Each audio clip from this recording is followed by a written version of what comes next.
राकेश कुमार आपके पति हैं और जिस तरह से उनके सफलता के पीछे आपको भी उन्होंने श्रेय दिया है, जी। तो क्या लग रहा था कि ये आने वाले समय में हमारे जो पति हैं वो एक ऑफिसर या अधिकारी बन पाएंगे? जी, हमें तो पूरा विश्वास था। कैसे इनको मोटिवेट करती थी आप पढ़ाई के लिए? डिस्टर्ब नहीं करते थे। अब बोलते थे कि हाँ पढ़िए, हो जाएगा आपका। हम खाली पढ़ने के लिए बोलते थे, हम बोलते थे कि हो जाएगा आपका। मतलब कि उम्मीद था कि हो जाएगा। पूरा उम्मीद था। तो कैसा लग रहा है आपको, जो है बहुत आप अच्छा लग रहा अब है, एक बहुत अधिकारी ज़्यादा आपके अच्छा घर लग में रहा है? है। बहुत ज़्यादा अच्छा लग रहा है।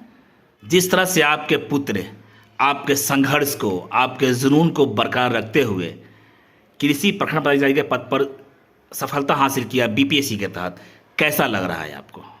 मुझको तो इतना ही खुशी हो रहा है कि आँख से आंसू। भगवान करे सभी की औलाद ऐसा ही हो कि अपने बाप माता को, सबको, नाम को रोशन करे। नमस्कार, आप देख रहे हैं एमएस न्यूज। संघर्ष करने के बाद, संघर्ष अगर लगन से हो, जुनून से हो और दिल से हो, तो सफलता अपने आप ही कदम चूमती है। मैं बात कर रहा हूं कि ऐसे शख्स की कहानी बताना चाहता हूं जिनके पिता कहीं न कहीं कई वर्षों तक जिला अधिकारी महोदय का गाड़ी चलाने के बाद ड्राइविंग किए और अपने पुत्र के पढ़ाई के पीछे जिस तरह से अपने एनर्जी को और अपनी ताकत को और अपनी मनसा को जो झोंका है, उसकी सफलता ये मिला कि उनके पुत्र राकेश कुमार, जो शिवहर के रहने वाले हैं, सफलता की सीढ़ियों को छूने के लिए उन्होंने बहुत संघर्ष किया और संघर्ष का परिणाम ये मिला कि बीपीएससी के तहत चयनित हुए। स्टार्टिंग पढ़ाई कहाँ से हुई थी और किस तरह स्ट्रगल किए हैं और आगे इनको क्या करने का इरादा है और इनका अगला मिशन भी जानने का हम प्रयास करते हैं। तो कहानी ये है कि एक ड्राइवर का पुत्र बीपीएससी में अपनी सफलता का झंडा गाड़ दिया है। राकेश कुमार, उनकी कहानी सुनते पहले मीडिया में आपका स्वागत है। जी, बहुत बहुत धन्यवाद। आपके इस न्यूज़ चैनल के माध्यम से पूरे जिला वासियों को मेरा अभिनंदन है, सम्मान है, आभार है और बहुत बहुत धन्यवाद। राकेश कुमार, पहले आपको ढेर सारी बधाई सफलता के लिए। कैसा लग रहा है? जी, बहुत अच्छा लग रहा है कि मैं शिवहर जिला में वर्तमान में पोस्टिंग भी है, शिवहर जिला का वासी भी हूँ और यहीं के सरकारी विद्यालयों से मेरा प्राइमरी एजुकेशन भी हुआ है और यहीं से मैं बीपीएससी क्वालिफाइड करके प्रखंड कृषि पदाधिकारी के पद पर पदस्थापित होने जा रहा हूँ। आप सर्विस में रहते हुए आपने पढ़ाई की तैयारी कैसे किया? सर, सर्विस में रहते हुए पिछले साल ही बीपीएससी के द्वारा नोटिफिकेशन आया था प्रखंड कृषि पदाधिकारी के पद के लिए और मैंने 24 जनवरी 2024 को फॉर्म अप्लाई किया था। उसके बाद मार्च पहली सप्ताह में इसका एग्जाम होना था। मेरे पास 2 महीना का ही वक्त था सीमित और उसमें मैं अपने दायित्वों का निर्वहन, विभागीय कार्यों का भी कर रहा था, कृषि समन्वय के पद पर होते हुए भी। और उस समय में लोकसभा जो चुनाव होने वाली थी उसमें मैं सेक्टर मजिस्ट्रेट के रूप में कार्यरत था, काम कर रहा था। तो मुझे बूथों पर जाना रहता था, बाकी मीटिंग में भी जाना रहता था। तो सामंजस्य अपनाकर, टाइम मैनेज करके, अपना गोल फोकस करके मैं अपने में अंदर ये सेल्फ मोटिवेट होता कि चलिए दिन भर मुझे जितना ही काम मिल जाए मैं करूंगा, लेकिन रात तो पूरी मेरी है, मैं रात को पढ़ूंगा, सुबह पढ़ूंगा। और इसी तरह टाइम मैनेज करके मैंने मात्र 2 महीना का ही कम समय में ये तैयारी की और आज ये नतीजा है कि मैं प्रखंड कृषि पदाधिकारी के पद पे चयनित हुआ। पिता जिस तरह संघर्ष किया, आपके पिता कहीं एक चर्चित चेहरा थे, वो एक पूर्व जिला अधिकारी के ड्राइवर के पद पर आकर और अपने बच्चों के पढ़ाई के पर, विशेषकर राकेश कुमार के जो उनका सपना था, मिशन था कि मेरा बेटा भी कहीं न कहीं एक ऑफिसर बने, एक अधिकारी बने, तो उनके संघर्ष के बारे में क्या कहना चाहेंगे आप? जी, मैं उनको बहुत बहुत आभार दे रहा हूँ कि जैसे हम लोग ग्रामीण परिवेश से थे, हम लोग में परिवार में कोई ऐसे उच्च पद पे नहीं थे जो हम लोग को मोटिवेट करे। उस समय भी इन्होंने शिवहर में भाड़ा पर मकान किराए पे लिया, हम लोगों को पढ़ाया और सबसे पहले मेरी जो बेसिक एजुकेशन की शुरुआत आपका जो गुदरी बाजार शिवहर की है, वहाँ मध्य विद्यालय है, वहाँ से हुआ। उसके बाद धीरे धीरे मैं नवोदय विद्यालय जब शिवहर में पहली बार स्थापित हुई थी 2004 में, उस समय मेरा पहला बैच में वहाँ मेरा सिलेक्शन हो गया। मैं 2004 बैच में नवोदय विद्यालय में शिवहर में आया।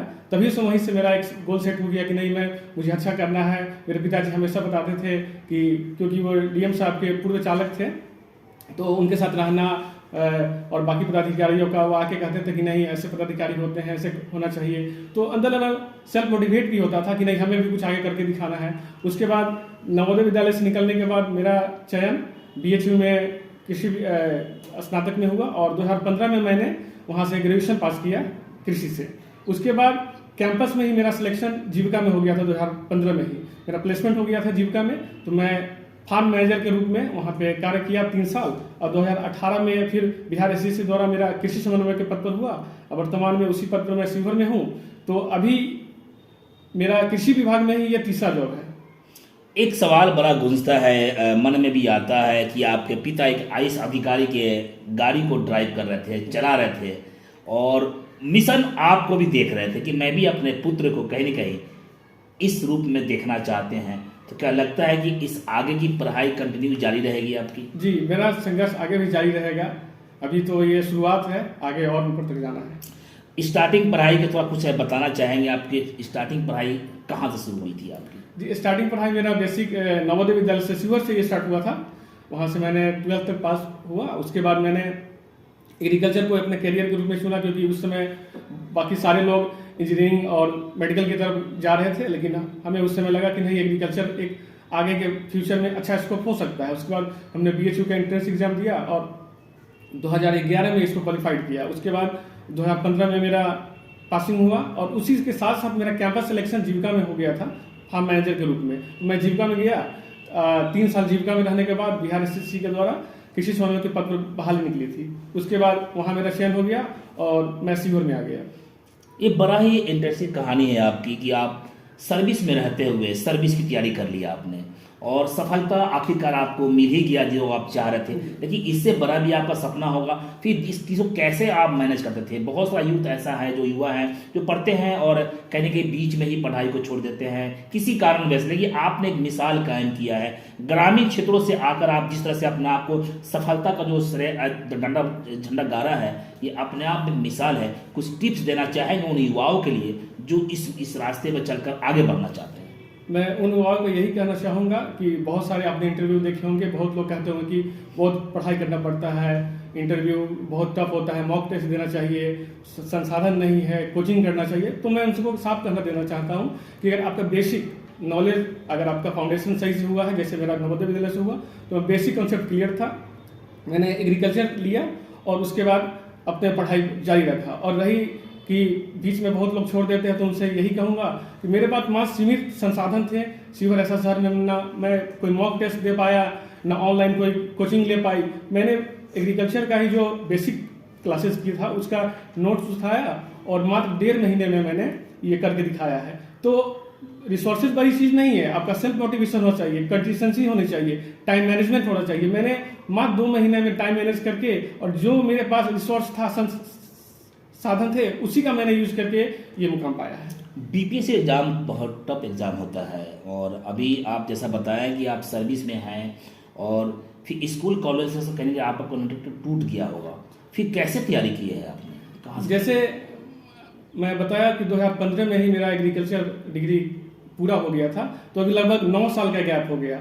तो अभी वैसे लोगों से मेरा कंपटीशन इस बार था जो करंट में है, अभी पास आउट हुए हैं, 1 साल पहले पास आउट हुए हैं, कॉलेज में है, PhD कर रहे हैं, MSc कर रहे हैं। लेकिन मैं 9 साल पहले ही एग्रीकल्चर पास आउट हूँ, तो कहीं ना कहीं एकेडमिक मेरा उस टूट गया था, मैं जुड़ा नहीं था। फिर भी मैंने अपने आप को सेल्फ मोटिवेट किया, नहीं कर लेंगे, मेरे से हो जाएगा, मैं करके दिखाऊंगा। तो मेरे पास जो रिसोर्स थे, सीमित संसाधन थे, बुक्स वगैरह मैंने जो एग्रीकल्चर तैयारी के समय यूज की थी, वही बुक यूज करके, टाइम मैनेज करके, फोकस करके, सेल्फ मोटिवेट होकर मैंने तैयारी की तन्मयता के साथ। और इसमें मैं अपनी पत्नी को बधाई देना चाहूँगा, क्योंकि वो इसमें मेरे लिए प्रेरणा का स्रोत बनी। वो हमेशा कहती थी कि नहीं आप पढ़िए, कोई दिक्कत नहीं है। समय पर जो नाश्ता खाना हमको मिल जाता था, इसी रूम में हम बैठकर रात को पढ़ाई करते थे। फिर सुबह 4 बजे का अलार्म लगा फिर उठते थे।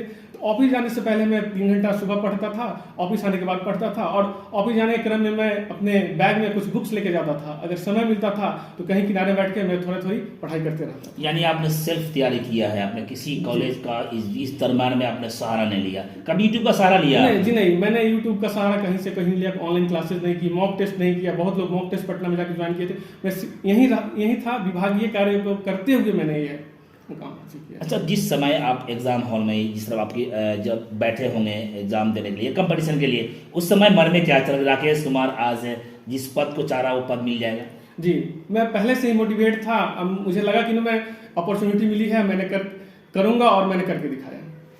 इस सफलता का श्रेय आप किन को देना चाहेंगे? सबसे पहले तो इस सफलता का श्रेय मैं अपने पिताजी को देना चाहता हूँ। अगर वो ग्रामीण परिवेश से लाकर शिविर हमको नहीं रखते तो मेरा आज ये चयन नहीं हो पाता, मेरा बेसिक स्कूलिंग जो है वो नहीं हो पाता और मैं भी आज उस समाज के जो लोग हैं उसी में रह जाता। राकेश कुमार, बहुत बड़ी बात आपने अभी कही है कि आपके इस सफलता के अंदर कहीं ना कहीं आपके पत्नी का भी एक मुख्य भूमिका है, तो क्योंकि उनका सपोर्ट आपको मिलता रहा, तो कुछ कहना चाहेंगे दो पल आप?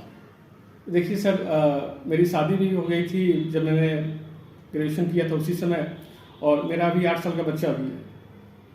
तो छोटा बच्चा है, पत्नी भी है, तो इन लोग का मेरा भरपूर प्यार और सहयोग मिलता था। इन लोगों के द्वारा मुझे मोटिवेट किया जाता था कि नहीं आप कर लेंगे, आप कीजिए, आप ऐसे भी बहुत तेज है।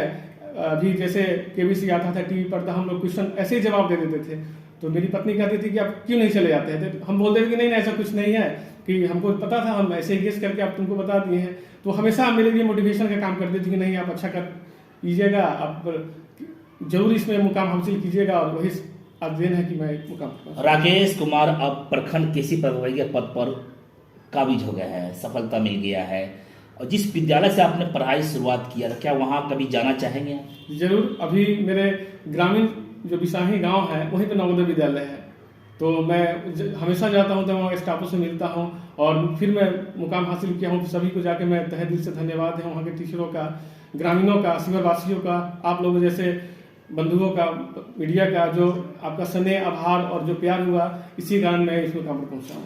पढ़ाई और लगन और जुनून, ये तीनों एक ही पार्ट है। किसी मंजिल को पाना हो तो उसके लिए जुनून भी बहुत ज़रूरी है, यानी एक पागलपंती होना भी ज़रूरी है।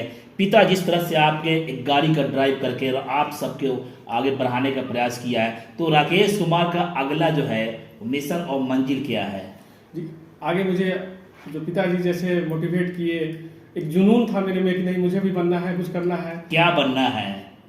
आगे और मैं तैयारी करूंगा और इससे भी ऊंचे पद पर जाऊंगा। बहुत सारा मित्र है, जो आपके क्लास साथी है, जो आपके फ्रेंड है, जो आपके चाहने वाले हैं, वो आपको देख रहे हैं। कुछ ऐसे भी साथी हैं जो बीच में ही पढ़ाई को छोड़ दिए किसी कारण। उन सभी के लिए राकेश कुमार का लास्ट संदेश क्या होगा? मैं यही कहूंगा कि बीच में धार में नहीं फंसना है। आपके अंदर जुनून है, आप सीमित संसाधन सिविल जैसे छोटे शहर में भी रहकर आप बेहतरीन कर सकते हैं। सिर्फ समय की मैनेजमेंट करना है, रिसोर्स जो आपके पास है उसी में तन्मयता के साथ लगे रहना है, और निश्चित आपको सफलता मिलेगी। आपके सफलता के पीछे गुरु जी का भी शुरुआती में काफी सपोर्ट है, उनके लिए क्या कहना चाहेंगे? मैं उनको तहे दिल से धन्यवाद देता हूं कि मेरे जैसे जो ग्रामीण परिवेश से आए थे उन्होंने पढ़ाकर इतने इस काबिल तक पहुंचा दिया कि मैं आज इस पद पे आ गया हूं। तो उनको बहुत बहुत धन्यवाद है सर का, जो मेरे रोल में मेरे जो ये सक्सेस है उसमें वो शामिल है। धन्यवाद। मेरे सामने मौजूद थे राकेश कुमार, अब ये प्रखंड कृषि पदाधिकारी के पद पर काबिज हो गए हैं। इनका मंजिल वही है जो इनके पिता ने सपना देखा है। इनके पिता कहीं न कहीं एक ग्रामीण क्षेत्रों से आते हैं, एक पूर्व जिला पदाधिकारी के गाड़ी को ड्राइव कर, एक IAS के ड्राइवर के पुत्र भी अब कृषि पदाधिकारी पद पर काबिज हो गए हैं। उनका मंजिल वही है कि हमारा पुत्र भी कहीं न कहीं उस मकाम तक पहुँचे जो हमने वर्षों सपनों को देखा है। तो आप सुन रहे थे शिवहर के पुत्र राकेश कुमार की कहानी, उनकी संघर्ष की जुबानी, और हम भी आशा करते हैं कि आप भी इन्हें देखें, फॉलो करें, और इनके साथ साथ आप भी अपने आप को आगे पेश करें। बस इतना ही। छोटी बड़ी खबरों के लिए आप MS न्यूज़ चैनल को सब्सक्राइब करें, लाइक करें, शेयर करें। अगर आपको न्यूज़ अच्छा लगे तो कमेंट का हमें सुझाव जरूर दें, हम आपके सुझाव का भी स्वागत करेंगे। धन्यवाद।